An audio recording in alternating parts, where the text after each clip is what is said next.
Hi hello అండి, welcome to my channel. Videos కొంచెం late అవుతున్నాయి ఏమనుకోవద్దండి. కొంచెం కొత్త కాబట్టి టైం తీసుకొని చేస్తున్నాను. నేను రొయ్యలు పచ్చడి పెట్టానండి సండే రోజు. ఆ రొయ్యలు మేము తెచ్చింది టైగర్ రొయ్యలు అండి, పెద్ద పెద్దవి. వీటిలో ఉన్న ఇదిగో నేను చూపిస్తున్నాను క్లీన్ చేసే పర్పస్. ఫస్ట్ మనం ఎక్కడైనా బయట రొయ్యలు కొనేటప్పుడైనా సరే ఈ బ్లాక్ థ్రెడ్ తీసినవి కొనుక్కోండి. కానీ కొనుక్కునే కంటే చేసుకోవడమే బెటర్ అండి. నేను ఇది మొత్తం నాకు కలిపి ఒక 700 అని, బయట 800 పడితే కానీ పచ్చడి రాదనమాట, కేజీ పచ్చడి. దానికంటే హైజీనిక్గా మన ఇంట్లోనే చేసుకోవచ్చు. ఆ బ్రాక్ హెడ్ తీసేసేయండి, థ్రెడ్ అది ఉంటే వాతం చేరుద్దండి, పచ్చడి కూడా బాగోదు. తర్వాత మనం రొయ్యలు క్లీన్ చేసుకునే పర్పసే కొంచెం స్లోగా అవుతుందండి, ఎందుకంటే చాలా నీట్గా క్లీన్గా పర్పస్గా క్లీన్ చేసుకోవాలి. వాటిని కల్లుప్పు సాల్ట్ పసుపు వేసేసేసి ముందు ఒక 10 మినిట్స్ అలా వదిలేసేయండి. వాటిలో ఉన్న నీసు వాసన అంతా పోయేదాకా వాష్ చేసుకోండి. తర్వాత నేను ఇప్పుడు పసుపు మామూలుగా మన సాల్ట్, నేను పింక్ సాల్ట్ వాడతాను, మీ ఇష్టం, మీ దగ్గర ఏ సాల్ట్ ఉంటే అది వాడండి. ఆ రెండింటిని కలిపి మిక్స్ చేసుకొని మనం ఫ్రిడ్జ్లో 2 అవర్స్ పెట్టుకోండి. 2 అవర్స్ తర్వాత తీసి మన స్టవ్ మీద ఒక బాండి ఒక దబరా పెట్టేసుకొని మనం మొత్తం కలిపి పెట్టుకున్న రొయ్యలు మొత్తం వేసేసేసేయండి.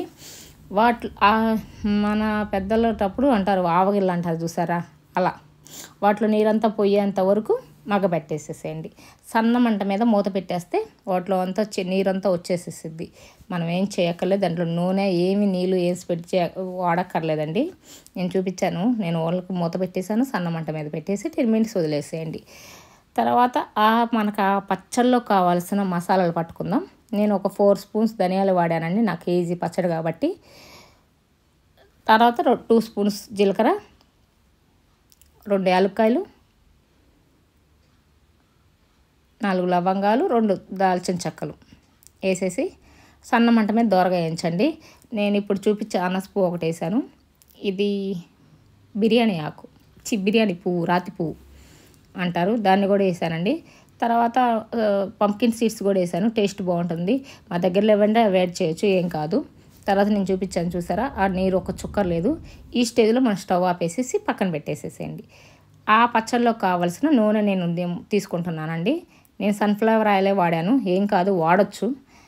టేస్ట్ ఇంకొంచెం బాగా ఉండాలి అనిపిస్తే మాత్రం పప్పు నూనె వాడతారు, గ్రౌండ్నట్ ఆయిల్ వాడతారు. నా దగ్గర ఆ 2 అవైలబుల్ ఇవ్వండి, అందుకే నేను సన్ఫ్లవర్ వాడాను. నాకు 10 రోజుల కంటే ఎక్కువ రాదా పచ్చడి, ఆ నూనె చాలు. తర్వాత నేను చూపించేది ఇవి కరివేపాకు, కొత్తిమీర ముందే నీరు లేకుండా వాష్ చేసి డ్రై చేశానండి. ఈ స్టేజ్లో చాలండి ఎంచుకున్న అవి రొయ్యల్ని. మరీ గట్టిగా ఎంచకండి, గోడకేసి కొడితే రివర్స్కి వచ్చేటట్టు మనకు అవి ఊరే కొంది కూడా రాళ్ళలాగా అయిపోతాయి. బయట కొనే పచ్చళ్ళు అలానే ఉంటాయండి. అందుకని మనం ఇంట్లో మ్యాక్సిమం చేసుకోండి. ఈ స్టేజ్ చేసుకుంటే ఏం బాగానే ఉంటాయండి, ఫ్లేవర్స్ మొత్తం చక్కగా. నేను కేజీకి 3 స్పూన్స్ అల్లం వెల్లుల్లి పేస్ట్ వాడానండి. మనం ఫస్ట్ తెలుసుకోవాల్సింది ఏంటంటే, పచ్చళ్ళలో ఇలా అల్లం వెల్లుల్లి పేస్ట్ వాడేటప్పుడు వాటిలో ఉన్న నీరంతా పోయి సన్న మంట మీద మంచి అరోమా వచ్చేదాకా ఫ్రై చేసుకోవడమే, అంతే. అంతకుమించి కష్టపడేది ఏమీ ఉండదు ఈ పచ్చళ్ళలో, ఎవరైనా చేసుకోవచ్చు చాలా సింపుల్గా. ఎక్కడెక్కడ ఉన్న మన పిల్లలకు పంపుకోవచ్చు. తర్వాత నేను 2 వెల్లుల్లి రెబ్బలు కచ్చాపచ్చాగా దంచి వేసాను, కరివేపాకు కూడా వేసేసేయండి ఈ స్టేజ్లోనే. నేను చిన్న గిద్ద గ్లాస్తో కారం వాడానండి, 1 గ్లాస్ నిండా. అది మీ కారానికి తగ్గట్టు, మేము కారం ఎక్కువే తింటాం, కొంచెం పచ్చళ్ళలో కారం ఉంటేనే బాగుంటుంది స్పైసీగా. 1 స్పూన్ వేసుకుని అన్నం అంతా సరిపోతుంది కాబట్టి. తర్వాత ఆ గ్లాస్లోనే 3/4 వంతు సాల్ట్ వాడాను. సాల్ట్ సరిపోతే వాడొచ్చాను కానీ కారం మాత్రం యాడ్ చేయలేము, అదొకటి మన పచ్చళ్ళలో తెలుసుకోవాల్సింది. నెక్స్ట్ మనం మసాలా పట్టి పెట్టాను చూసారా, ఆ మసాలా కూడా యాడ్ చేసేసేయండి. స్టవ్ ఆపేసేయండి. నేను చేసిన మిస్టేక్ ఏంటంటే స్టవ్ ఆపకపోవటం వల్ల కొంచెం బ్రౌన్గా వేగింది, అందుకని నేను ఈ స్టేజ్లో ఉన్నప్పుడు స్టవ్ ఆపేసేసాను. మరీ ఎక్కువ ధనియాల పొడి అది ఎక్కువ వేయకండి, ఉంటే మాత్రం కొంచెం పక్కన పెట్టండి, ఎందుకంటే చేదు వస్తుంది. నేను చెప్పాను కదా బ్రౌన్గా వచ్చిందని, అదే, ఏం కాదు, పచ్చడి బాగానే ఉంది, టేస్ట్ మాత్రం బాగుంటుంది. తర్వాత ఇలా మిక్స్ చేసుకున్నాక మొత్తం నేను ఈ పచ్చళ్ళలోకి నిమ్మరసం ఒక 5-6 నిమ్మకాయలు పిండి 6 నిమ్మకాయలు పిండి పెట్టానండి. ఆ రసాన్ని వేసేస్తున్నాను, చిన్నవి, పెద్ద అయితే మీరు 3 చాలు. ఆ రసాన్ని వేసేసి మొత్తం చల్లారిన తర్వాతేనండి, చల్లారిన తర్వాత యాడ్ చేసుకోండి. లేకపోతే వేడి మీద మాత్రం నిమ్మరసం వేస్తే చేదు వస్తుంది, కంపల్సరీగా వస్తుంది.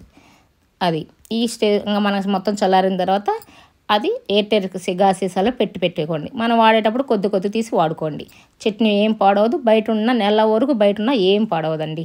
అది ఎవరైనా చేసుకోవచ్చు ఈజీగా. లైక్ చేయండి, షేర్ చేయండి.